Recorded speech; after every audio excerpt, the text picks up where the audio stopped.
bring in Arkansas Republican Senator Tom Cotton, chairman of the Senate Intelligence Committee. Senator, it's great to see you this afternoon. So in terms of where Ukraine is in the peace deal, here's what a U.S. official said earlier today. The Ukrainians have agreed to the peace deal. There are some minor details to be sorted out, but they have agreed to a peace deal. Rustam Umerov, who was the national security advisor for Vladimir Zelensky, said, quote, our delegations reached a common understanding on the core terms of the agreement discussed in Geneva. Forward to organizing a visit of Ukraine's president to the U.S. at the earliest suitable date in November to complete final steps and make a deal with President Trump.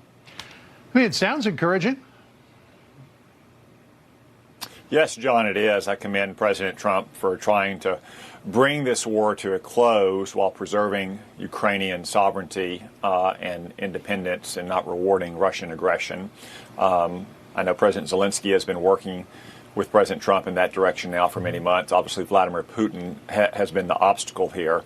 It sounds like Secretary Rubio had very productive meetings in Geneva over the weekend with the Ukrainian team, hammering out some of the key elements of any agreement that preserves Ukraine's future and sovereignty, and maybe most important from the United States standpoint, doesn't encourage this war to restart in the future if Vladimir Putin or his successor wants to invade again. One part of that is having defensible terrain for Ukraine. Obviously, Ukraine is going to lose some territory. Territory is still being won and lost on both sides as we speak. But it's very important that Ukraine have defensible lines where they have dug in for years to protect against a future invasion. Second, Ukraine has to have a military strong enough to deter that invasion. You know, we ask our partners in Europe and Asia to do more. Ukraine has been doing more for years. We want them to continue to do so. And then three, I don't think we should meet Russia's demands that we recognize the territory that they unlawfully seized. We haven't done that in the Republic of Georgia for 17 years. We didn't do it for 75 years during the Cold War when Soviet Russia seized Estonia, Lithuania, and Latvia. We shouldn't do it here. But I'm pleased to hear that both President Trump and President Zelensky are moving forward. I hope that this is not the case we've seen in the past where Vladimir Putin is once again the obstacle to peace. Yeah, well, I mean, that chicken may yet come home to roost. I read some interesting articles today on the origin of this peace deal. Apparently, Steve Witkoff and Jared Kushner were flying back from the Middle East Peace Conference and started writing out, well, how could we put together a deal, peace deal for Ukraine and Russia?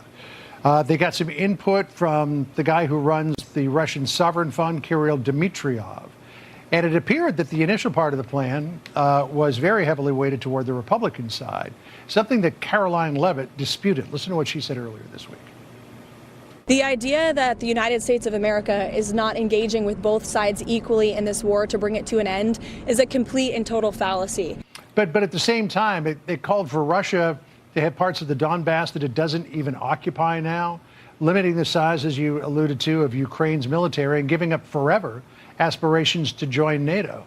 I didn't think that that was something that Ukraine would ever accept, but we don't know exactly where we are now. And the big question is, if Zelensky agrees to something, will Putin? Well, John, I think it matters a lot more where things end up than where things started. Secretary Rubio briefed me and a few other senators and congressmen late Saturday night that this was, in fact, a part of a U.S.-backed effort, taking input from both the Russian side and the Ukrainian side. Not surprisingly, they both probably want some things that the other side might not be thrilled about.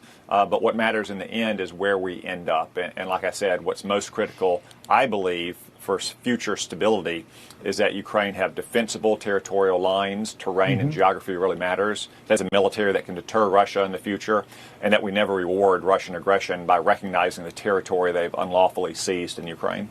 Yeah, well, one of the reasons why Russia wants that area that you alluded to there, it's the area around Sloviansk, is because that's a huge fortress, if you will, that Ukraine has established there, very defensible lines. And if it gives that up, there's all flat land beyond that. And for Russia to one day in the who knows when future decide to roll some tanks across Ukraine, it might make it easier for them to take the rest of the country if they had that. Yeah, that's exactly right, John. Terrain and geography matter so much, in addition to the fortifications that Ukraine has built up for 11 years, since the first invasion of Ukraine by Vladimir Putin on President Obama's watch. That's why the details really matter here. I know that President Trump and Secretary Rubio understand that, and they're working with President Zelensky to make sure that we don't just have an end to fighting now, but we don't have a resumption of fighting in the future. All right. Senator, good to have you on today. Thank you for spending time with us, and we wish you and your family a very happy Thanksgiving. Thanks, John. Happy Thanksgiving to everyone.